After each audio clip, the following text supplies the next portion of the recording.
अजित पवारांना अपघाताच्या आदल्या दिवशी पूर्व विदर्भातल्या एका नेत्याचा फोन आला होता असं रोहित पवारांनी म्हटलं होतं। त्या दाव्यावर आता प्रफुल्ल पटेलांनी स्पष्टीकरण दिलंय। अजित पवारांशी आपलं फोनवरून बोलणं झालं होतं, मात्र शेतकऱ्यांच्या धानाच्या चुकाऱ्याबाबत आपण अजितदादांशी बोललो, त्या चुकाऱ्यांची व्यवस्था करतो असं दादांनी म्हटलं होतं असं प्रफुल्ल पटेल म्हणाले।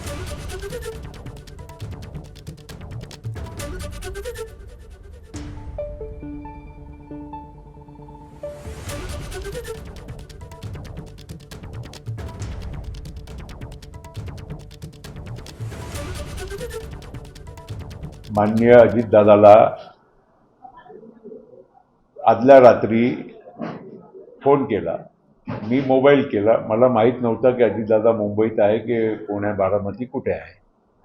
मी मोबाईलवर फोन केला आणि फक्त त्यांना निर्देशनात आणून दिलं की पूर्व विदर्भामध्ये धान पिकवणारे शेतकरी आहेत, यांची शासकीय खरेदी त्यांच्या हमीभावाने आपण करत आहोत आणि ज्याचे पैसे आपल्याला केंद्र सरकारकडून नंतर रिइंबर्स होते, परत राज्य सरकारला त्यांना मिळते, ते पैसे अजून चुकारे जे आहे शेतकऱ्यांचे ते अजून पूर्ण झालेले नाही। इथून ओरड आहे, शेतकऱ्यांचे काही निर्देशनं काही प्रदर्शनं आपल्या तालुका स्तरावर त्यांनी अनेक ठिकाणी केले, तो मी त्यांच्या लक्षात आणून दिलं, त्याच्यात गैर काय।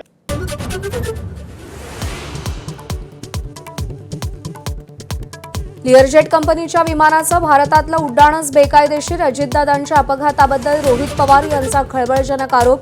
लिअरजेट कंपनीच्या विमानाची भारतात नोंदणीच होऊ शकत नसल्याचा आरोप।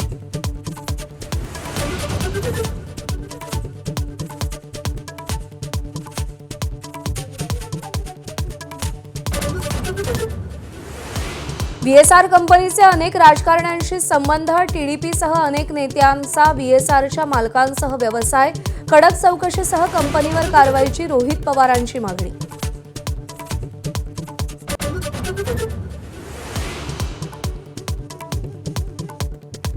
उड्डाणाचे तास उलटलेलं जुनं विमान, अजित पवारांसाठी अपघातग्रस्त विमानाचे बाकी होते फक्त 85 तास, कदाचित कालबाह्य विमानच दादांच्या दिमतीला, रोहित पवार यांचा जबर आरोप।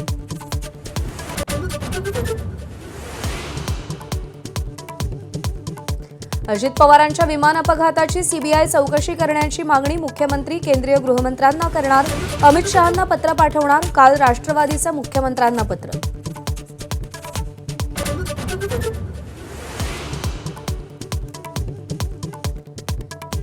पवार कुटुंबातील आजोबा आणि नातू दोघे एकाच वेळी राज्यसभेवर जाणार, महाविकास आघाडीकडून शरद पवार पुन्हा राज्यसभेवर जाणार हे जवळपास निश्चित, तर राष्ट्रवादीच्या कोट्यातून पार्थ पवार यांचंही नाव निश्चित, सूत्रांची माहिती।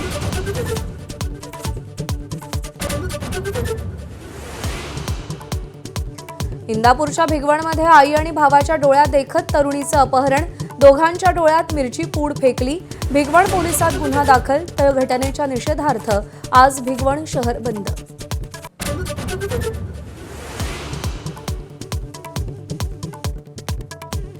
मुस्लिम समाजासाठी राबवण्यात येणाऱ्या जात प्रमाणपत्र प्रक्रियेला ब्रेक, सरकारकडून सुधारित जीआर प्रकाशित, शासन निर्णयात मुस्लिम समाजाला दिलेलं आरक्षण 23 डिसेंबर 2014 रोजी रद्द झाल्याचा उल्लेख। बंगालच्या उपसागरात युद्धनौकांची मांदियाळी, इंटरनॅशनल फ्लीट रिव्ह्यूसाठी 65 युद्धनौका डेरे दाखल, 70 देशांचा सहभाग, राष्ट्रपती पाहणी करणार।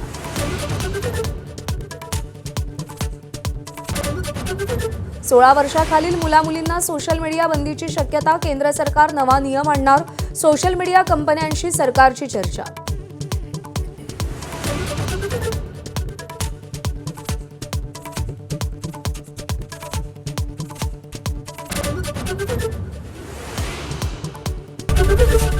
एबीपी माझा, उघडा डोळे बघा नीट।